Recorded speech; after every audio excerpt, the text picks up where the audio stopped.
Good evening to everyone present in the session. I am Dr. Madhukrishna Priyadarshini, Faculty Advisor of Omega Science and Spirituality Club of NIT Tiruchirappalli. Share my immense pleasure to provide an introduction for today's event. Today we are truly blessed to have with us Acharya Prashant, who has graciously agreed for an interaction with NIT Trichy students and faculty. He has been kind enough to accept our invitation for the second time. We thank him for that. Thank you, sir. Acharya Prashant is a powerful voice of socio-spiritual awakening in today's world. He is an acclaimed Vedanta teacher and author of over 150 books, including multiple national best-selling titles like Karma and Vedanta. An alumnus of IIT Delhi, IIM Ahmedabad, and a former civil services officer, he is an exponent of pure Vedantic wisdom, a vocal warrior against superstition and inner weaknesses, a promulgator of pure spiritual veganism, a proponent of women's liberation, and an expounder of essential human freedom. With over 55 million followers across social media, Acharya Prashant is by far the highest followed wisdom teacher in the world. I now pass on the session to members of Prashant Advait Foundation and NIT Trichy to take the interaction forward. Over to you. Thank you, Madhukrishna ji, for the introduction. So, with your permission, we may start with the student questions. Sure. Question for today is from Nitish. Nitish, you may go ahead and ask your question. Pranam Acharya ji. Welcome, Nitish. Yeah. So Acharya ji, I'm Nitish Kumar from final year chemical department, and I have been interacting last time also with you. So my question this time is how to become mentally and emotionally stronger in college life, and how to protect myself from bad content, and how to know it's actually bad for me. Strength is not something that you have to actively cultivate.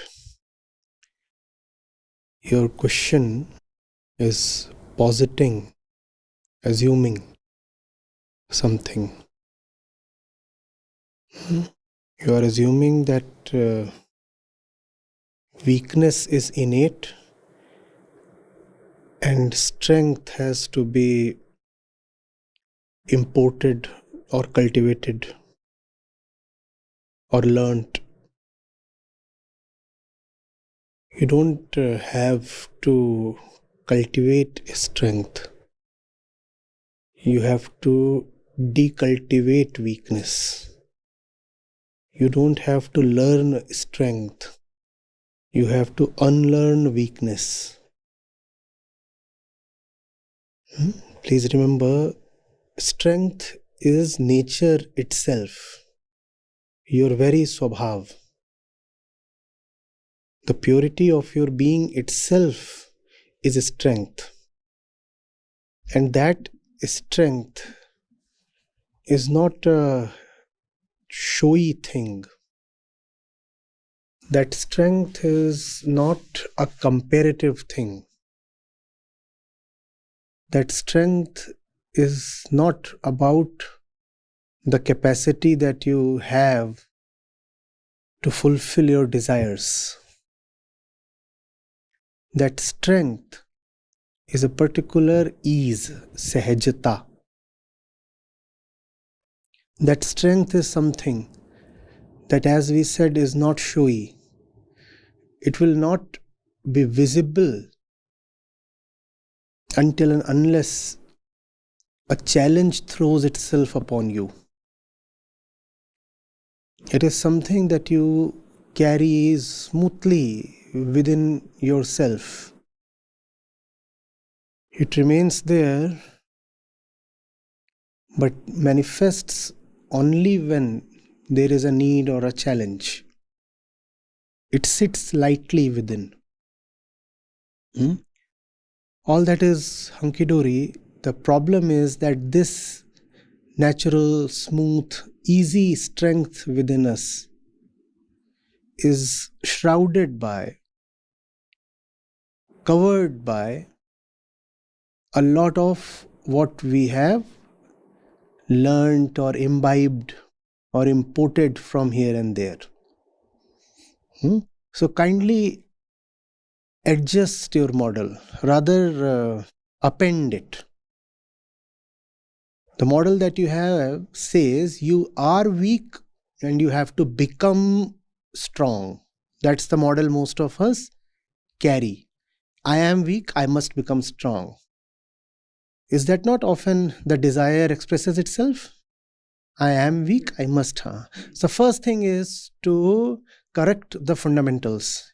You are strong, and for some very special reason, you have covered yourself with weakness. So uncover yourself. Unlearn weakness. Append the model. You are strong already. You don't have to learn strength from anywhere. Right? First thing, I am already strong.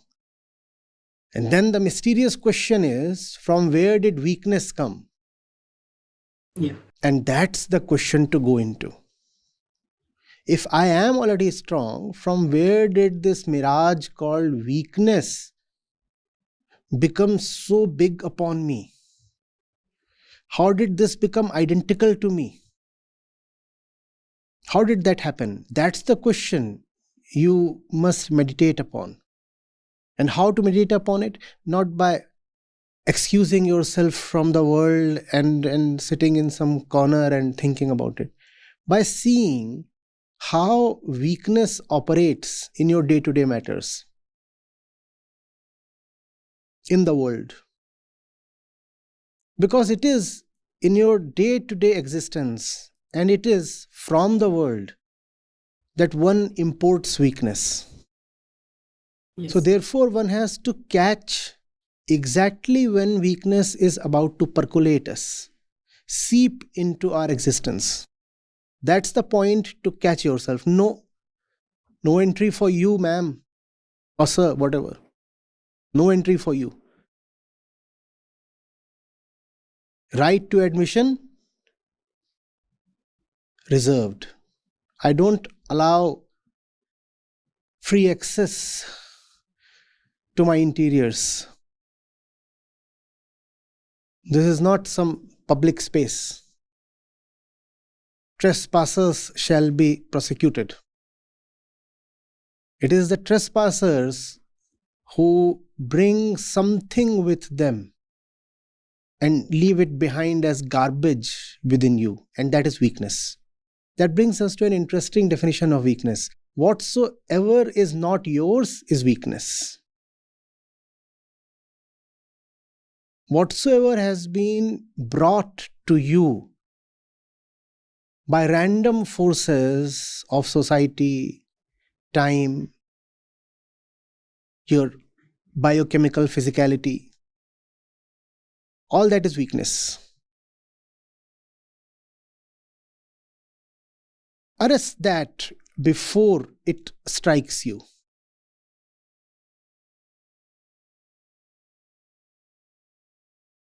See how they make you believe in their lies. Don't be so gullible. And you are mastering in chemical engineering. It should be easier for you to see how they turn your entire existence into chemistry. They know what you are reactive towards.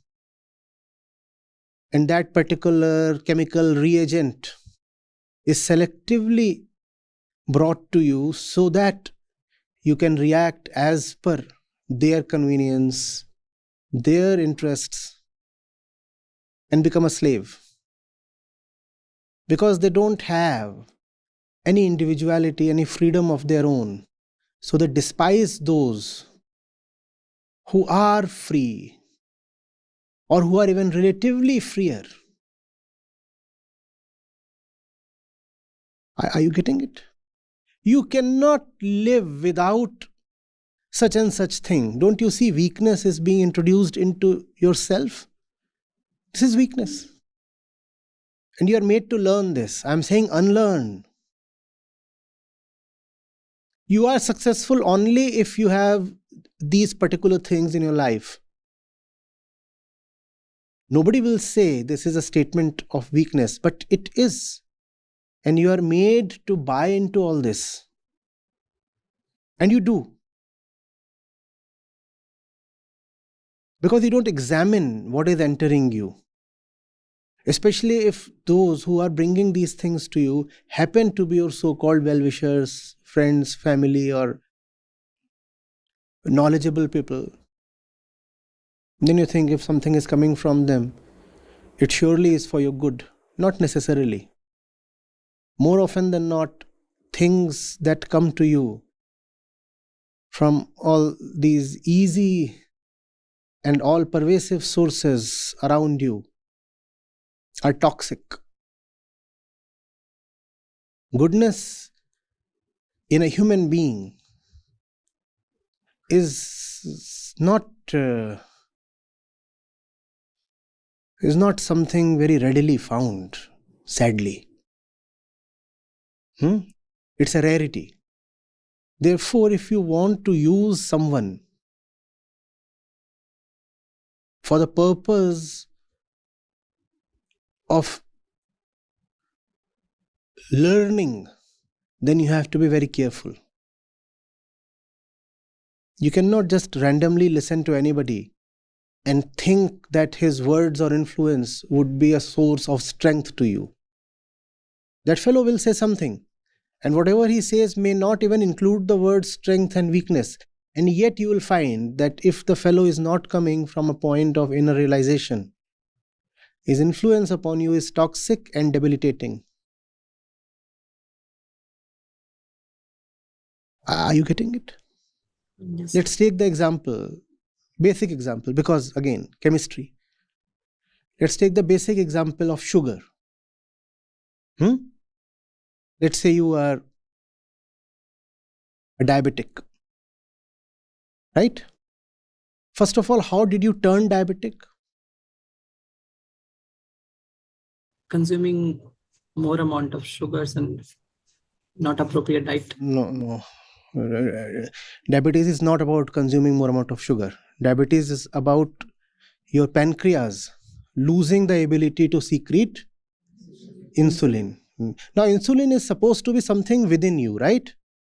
Yes, sir. You do not say, sir, please tell me how do I secrete or learn insulin. You don't have to learn it. It is already there within you.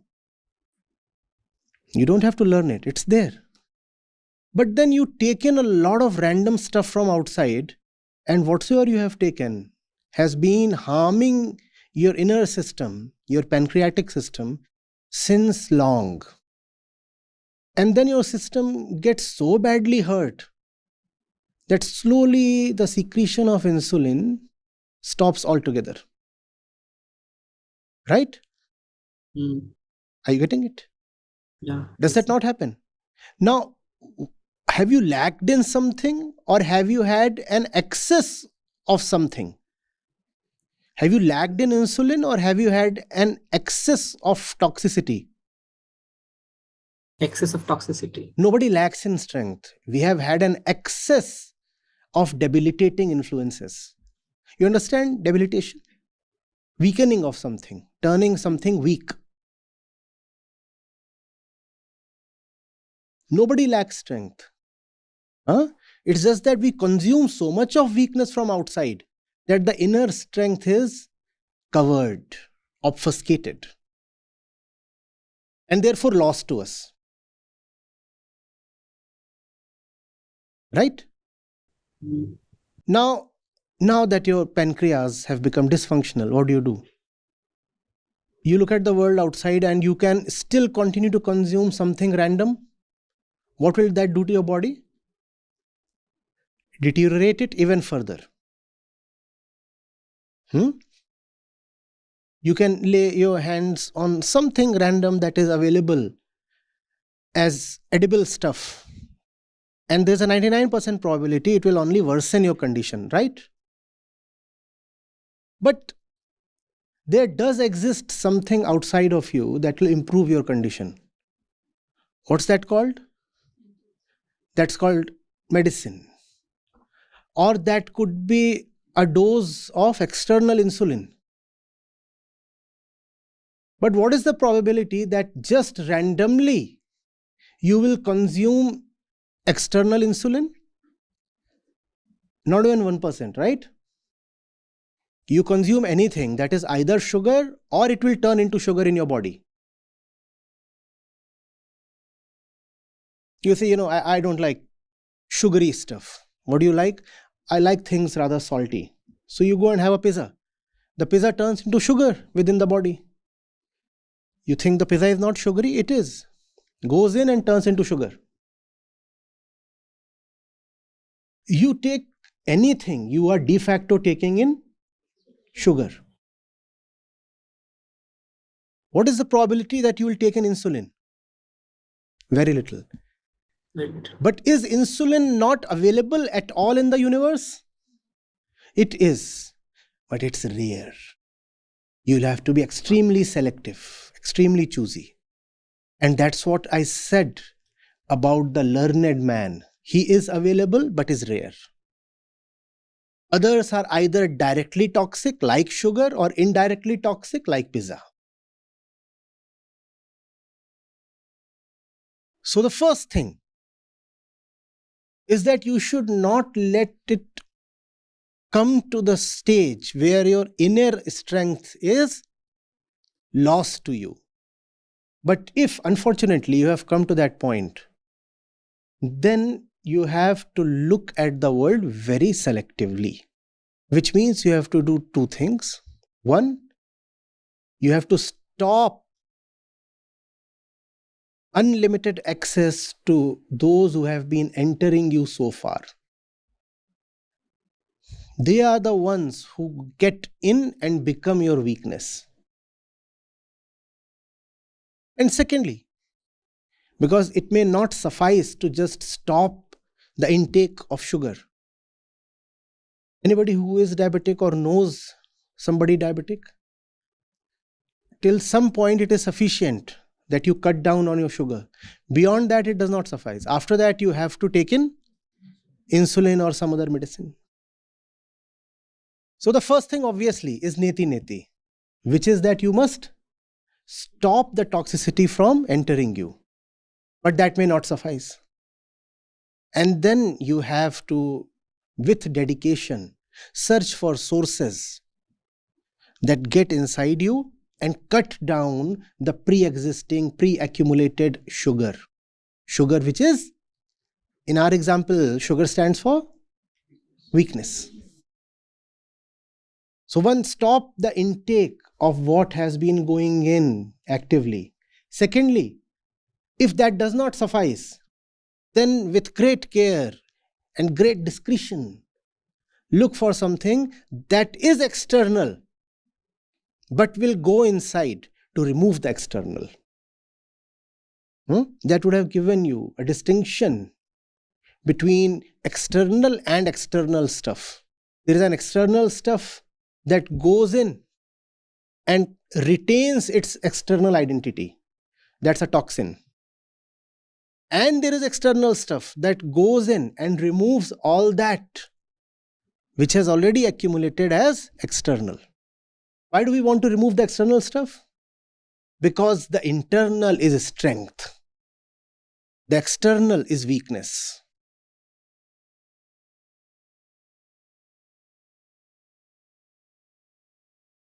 It does not occur to us that way. We are not weak. We have been made to feel weak. Every bit of weakness that you feel or identify with is not yours at all. Those who have known, in a poetic way, they have exclaimed, "You are strength as a person. You are power personified." That's not me. That's coming from people who invested themselves all their life into investigation of existence. And they started with a disgust for weakness. They said, what is this weakness that we find so pervasive all around us? We don't like it. And to their delight, when they went very deeply into weakness, they discovered strength. They said, peel the layers of weakness off. And at the core, we are all strong beyond our imagination. Your fears are all imaginary. Your limits are self-made. All that you find small or brittle or limited or fragile about you is just a concept, not reality. Can you find out where did you learn it from? That will do two things to you. One, you will know it is not innate. Innate means internal, original. It is not original from within you. It came from somewhere. Once you go into your weakness, you discover it came from somewhere. So first thing it tells you is, it's not mine, not innate. Second thing, you learn from where it came. So you can block the way now.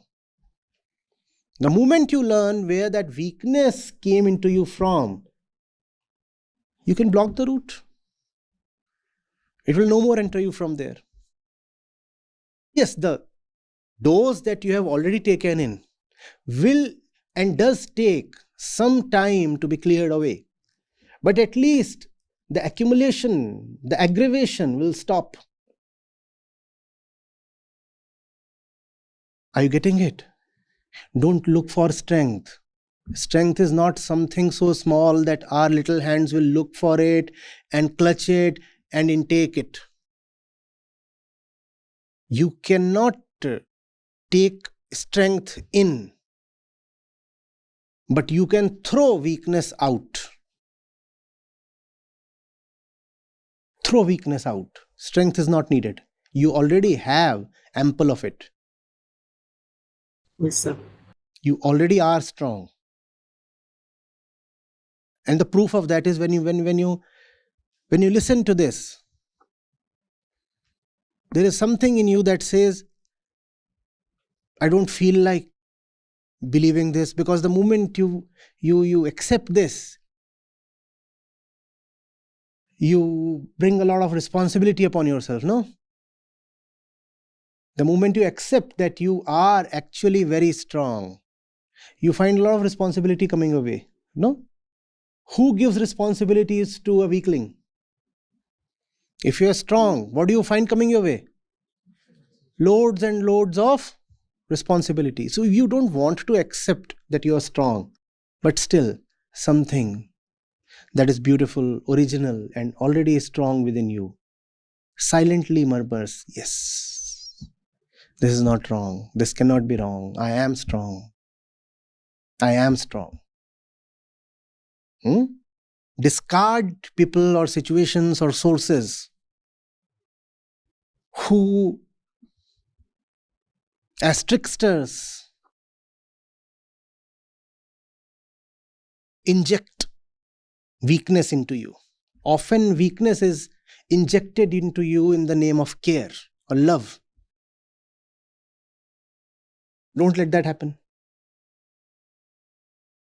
I'll not let you go out. It's already 8 p.m, you know. Dead of the night. The roads are infested with wolves and jackals.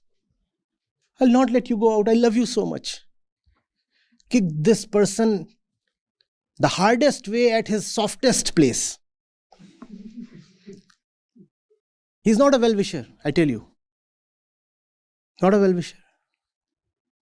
He's loading you with a sense of weakness. Care is an entirely different thing.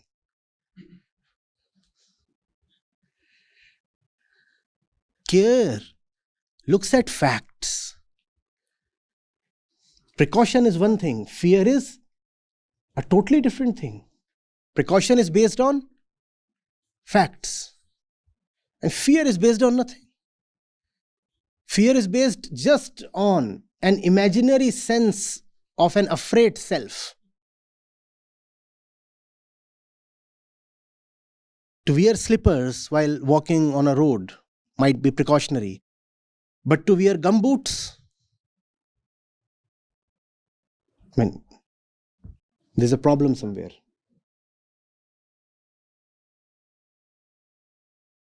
Are you getting it?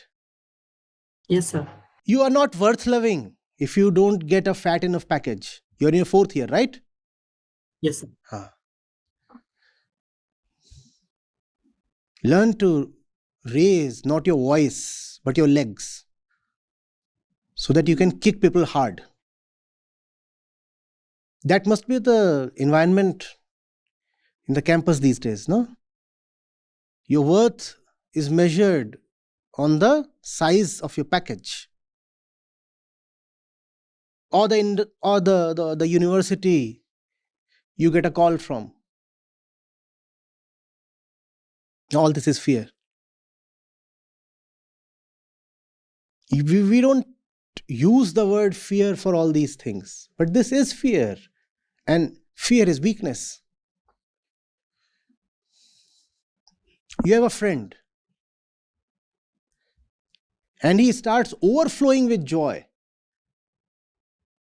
The moment he finds that you got a package of whatever is a package considered fat enough, and he goes bonkers.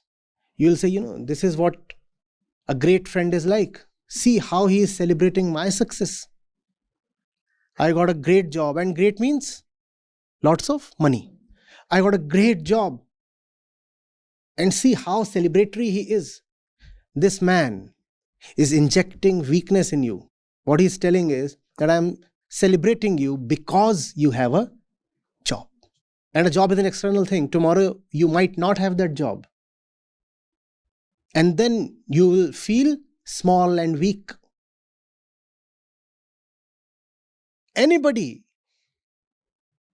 who celebrates you or loves you conditionally is actually celebrating and loving the conditions, not you. And conditions, as we know, are all fickle. Bubbles they are. Disappear in no time. And then you will be very, very anxious about protecting those bubbles, and that's weakness. Think of a person whose self-worth is contained in a bubble. How anxiously he would be living. Think of something as weak as a bubble. If your self-worth is tied to a bubble, can you ever feel strong? But if there is someone who is envious of your fat package, you will immediately declare, an enemy there. Enemy spotted there. The enemy is not only the one who detests your success. Your enemy is also the one who celebrates your success. Because he is celebrating your success, not you. His success is conditional. Now this would sound counterintuitive. Let this sink in, take time. The fellow is saying, you were not worth celebrating had you not had this job. Somebody who is celebrating your beauty, your physicality, or whatever, he would not celebrate you if you lose your beauty or your manliness or whatever. The result, you will be turned anxious about preserving something that by definition cannot be preserved for long. Who can be beautiful for long? By beautiful I mean attractive in a physical way, in the sense we are using here. But the fellow comes and says, so beautiful, and you feel delighted. No, it's not a thing of delight. It's a thing of concern. Tomorrow I'll not be equally beautiful by way of my face, by way of the body. And then those same eyes will not look at me or turn elsewhere. and then I'll be depressed. This is weakness. Weakness is always a foreign element, an import, something that comes to you via others. And it rarely comes to you as weakness itself. It comes to you as something worth celebrating. Be very cautious of your celebrations. Be very careful about your happinesses. What you celebrate as happiness is what you will later repent as misfortune. It is in your moments of happiness that you throw the door open to all kinds of pathogens. Does that not happen? When there is a function in the house, the main door remains open. Now anybody can enter. You don't even want to keep a watch.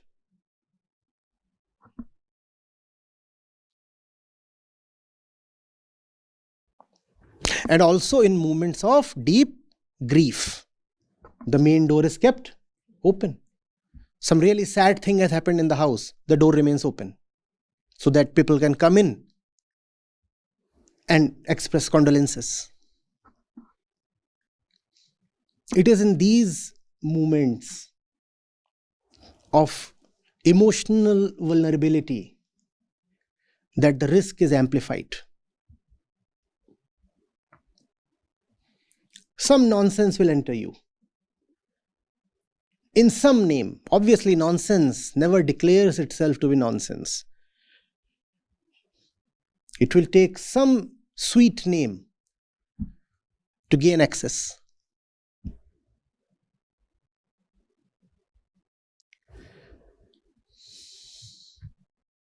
Are you getting it? Yes, sir.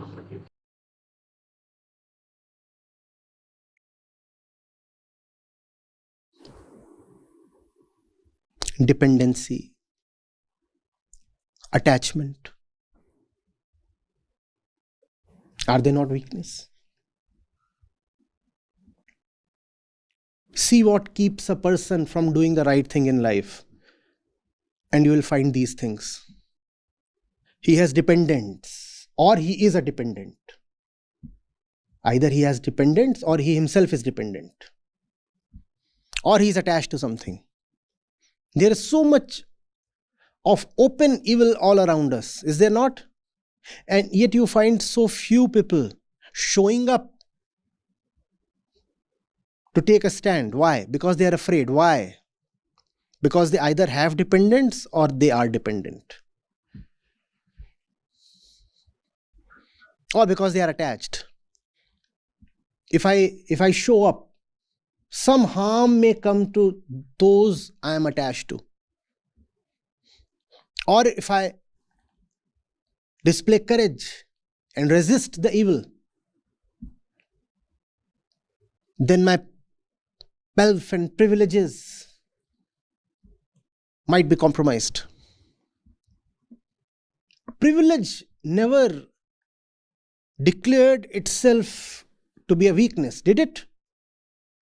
Comforts never entered your life, openly admitting that we will become your weakness, did they? But see, in the moments when you will need to summon strength, you will find all these things.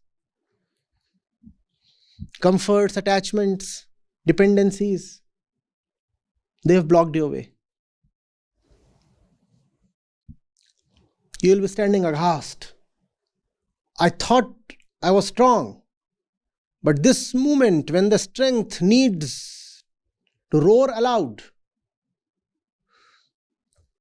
it's been muffled. The roar has been suffocated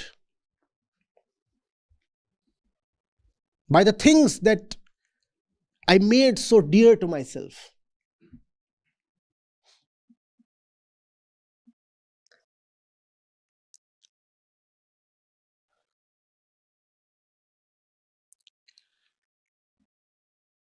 If a person is teaching new patterns to you, the person is not worth listening to. Whereas if the person is breaking your patterns, then the person is worth listening to. Two people come to you, both admonish you. One says you need to be admonished because you do not speak in a particular way, because you do not dress up in a particular way, because you don't know how to use the cutlery properly. The other one scolds you and says, in the way you dress up and in the way you speak, I smell fear. The first one must not be listened to. What he's saying is, if you learn a particular way of dressing and eating, then I will respect you.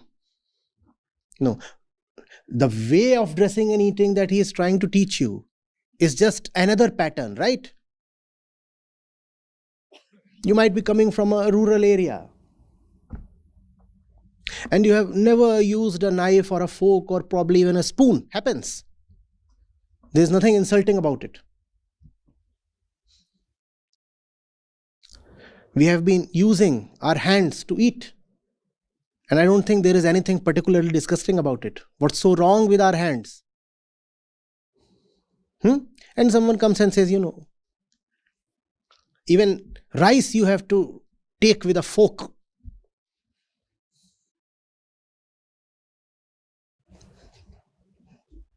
Problem. There is a problem. Your psyche has just been loaded with a complex. Its simplicity has been taken away.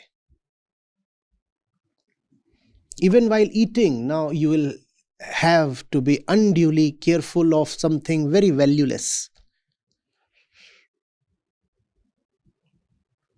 Do not listen. This person is not teaching you. He is just loading you with a particular concept of his choice. Mankind has not always eaten in one particular great, final and appropriate way. Different cultures, different times, different ways of eating. You sit on the floor and eat. There are places where you stand and eat. Even tables and chairs have varied. Someone says, no, unless you do all these things, your life is not worth living. Do not listen to this person. And there is another one who is coming to scold you and he says, it's all right the accent that you carry. The problem is not your accent. The problem is the fear in your words. This person can be listened to. One person scolds you on your accent. The other one says, the accent is all right. We are all entitled to our particular nativity. But what I hear is your fear. And that fear is something I don't like in you.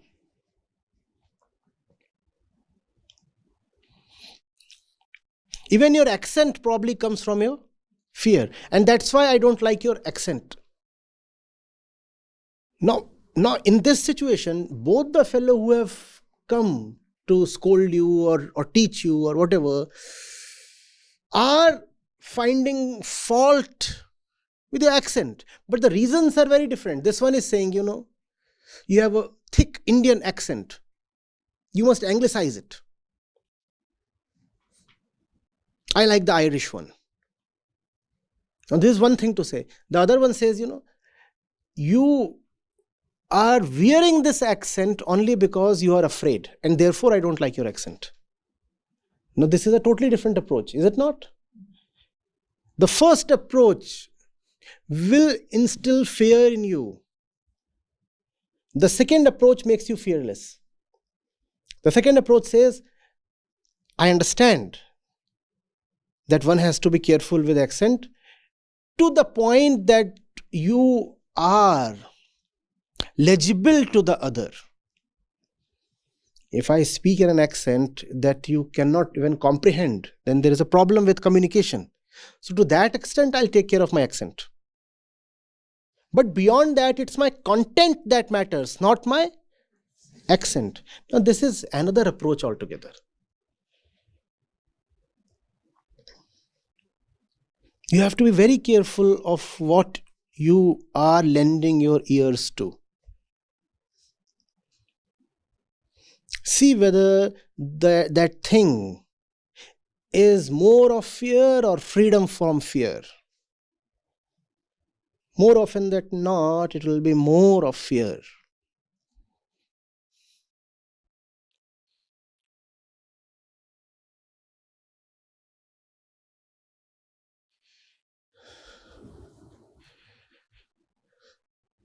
Fear seeps in a moment-to-moment way. Every particular interaction. And over time, it becomes internal. Rest assured, it can never become fully internal. Fully internal is strength itself.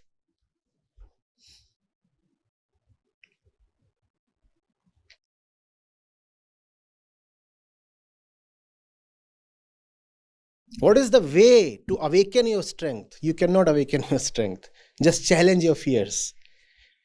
Ask them to show up. Say, let me just check how real you are. Come, let's play.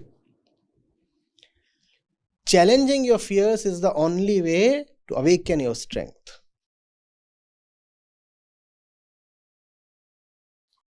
Our build is such that we need a bit of competition. All right. Run from here till the end of the road. Let's say that's some 300 meters. Just run. No, don't start running. And we'll keep the time. You took some time, right? 300 meters, you ran. Let's say you took some 60 seconds, 1 minute. That's most likely the time you will take. More than that, maybe 80 seconds, 100 seconds. Next we say, fine. Take this timer, wear it and run. For sure the time will reduce. If you took 80 seconds, now you will take 65 or 70. And then I say, here, you have a competitor. The two of you will run. Let's see who wins. Now the time will reduce by another 5 seconds. That's the way to awaken your potential. Have a challenger. Run without keeping time, you will take a certain time. Run with a timer, the time will reduce. Run with a challenger, the time will be reduced even further. Provided the challenger is capable enough. If you run with a kid, the example won't hold good.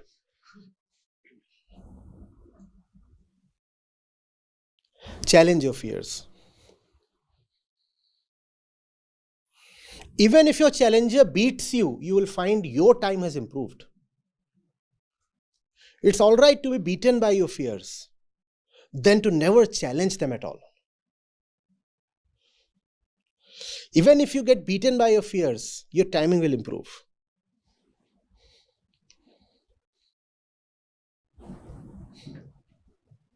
That's what is called as daring, no? Daring. Come on. And when you do this kind of a heroic thing, then something will tremble within. Let it tremble.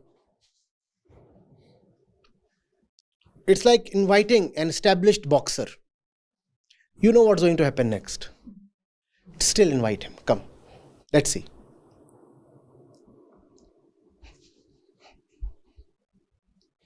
You will most probably get beaten,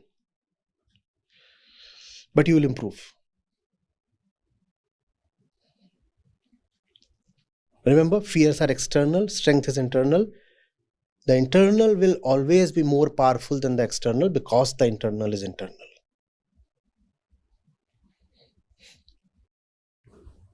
Fears didn't accumulate in a day, so you can't clean them up in a day. Start today. See what you are afraid of. Go and discover its source. The moment you will see or get a glimpse of the source those fears came to you from, you'll feel like challenging them. Because some kind of repugnance will arise. You'll say, external thing. How did it colonize me? It's an external thing. you'll feel like challenging it. And when you challenge your fears, we said you awaken your strength. Huh? Observation, seeing, paying attention to the small things of life. How a shopkeeper induces greed in you. See that. How everything is a big shop. See how all the great events exist for the sake of advertisements. See. Where does a newspaper, for example, make its money from? Not from the rupees 5 or 10 that you spend on a copy of it. Think of the amount of paper the newspaper brings to you. Rupees 5 is not sufficient even to cover the paper. So how is the newspaper so inexpensive? Because they are making the bulk of their money from. And if the ad is what the newspaper exists for, then what do the news exist for? If the newspaper is not to bring you news but ads, please understand, somebody is publishing the newspaper. He is making his money from ads. So the newspaper is actually to bring you ads, not news. So the ads are important, the news are not. Hence the news will be selected in a way that facilitates the ads. Now ads are about consuming something. All ads are about that, right? So the news will be put in a way, chosen in a way and presented in a way that turns you into more of a consumer. For example, if there is a big advertisement of a security company, half a page, then the upper half of the page must preferably have news that make you feel insecure. So the top half makes you feel insecure, that's news. The bottom half has an ad of a security company. That goes well, right? Yep. That's how weakness is introduced into you. And you must see that very carefully. When you read a newspaper, don't just read the newspaper. Look at the whole thing. How is it laid out? What's happening? Where it's making money from? That's why education is so important. That's why knowing a bit of economics is so important.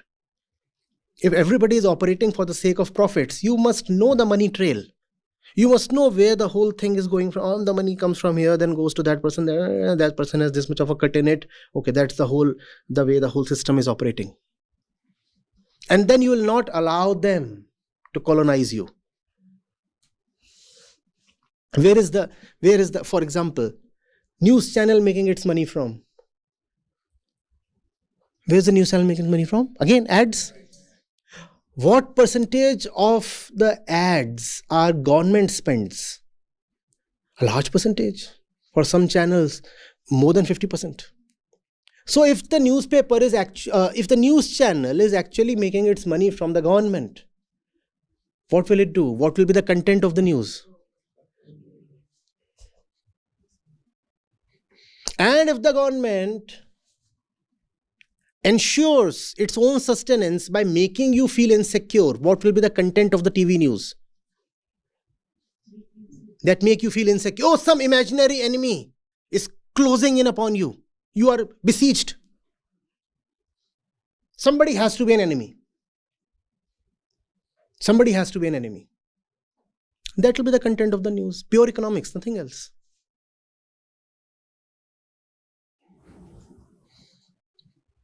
They ensure their sustenance by making you feel weak. But you don't see that. Instead you say, how do I feel strong? But you are strong. Their own dirty self-interests are making you unnecessarily feel weak. You are not weak.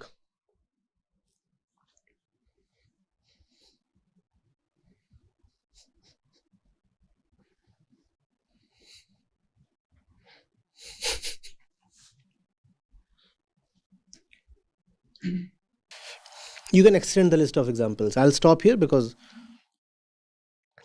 I can continue with the list unendingly. Let's move to the next question now. Thank you so much, Acharya. This is my very first time to be in a live session with Acharya. I've heard some of his talks from the last one and a half years. Also at a critical time when I was trying to find a job here after I finished my master's in Germany, and now I work at the same university now. And it also made me, reflect a lot about what I know, what I do not know. Do not focus on the right actions, focus on neglecting the wrong actions. The right actions will follow. And it did, he has also spoken about similar topics in the past as well, but listening to him live and the patience with which he answers all the questions for 2.5 hours, I'm amazed. I have to improve my own self at the age of 28, 29. If he can do this, then he has set standards up really high. And I took down like extensive notes, like about 5 to 6 pages. I should have been more diligent and maybe I could have taken more, but yeah. So I really liked all the questions. I had a question of my own, but I couldn't ask it, but it's fine. So what I really like is to take total responsibility. That's a theme that I really like about Vedanta and also about his own life, where he could have just enriched himself a lot and just used the knowledge for his own benefit. He rather made sure that he shares all his knowledge and teachings. And I also like the themes that he said, that understanding directly leads to the right action, and Vedanta is quite counterintuitive because it doesn't necessarily say what you need to do. It just helps you get rid of your own ignorance, and then the right actions follow as suit. So own up, take responsibility, and take the driver's seat. That was his words, and that's something that I'll remember. Tomorrow I'm going back to the university to focus on my projects and also guide my student.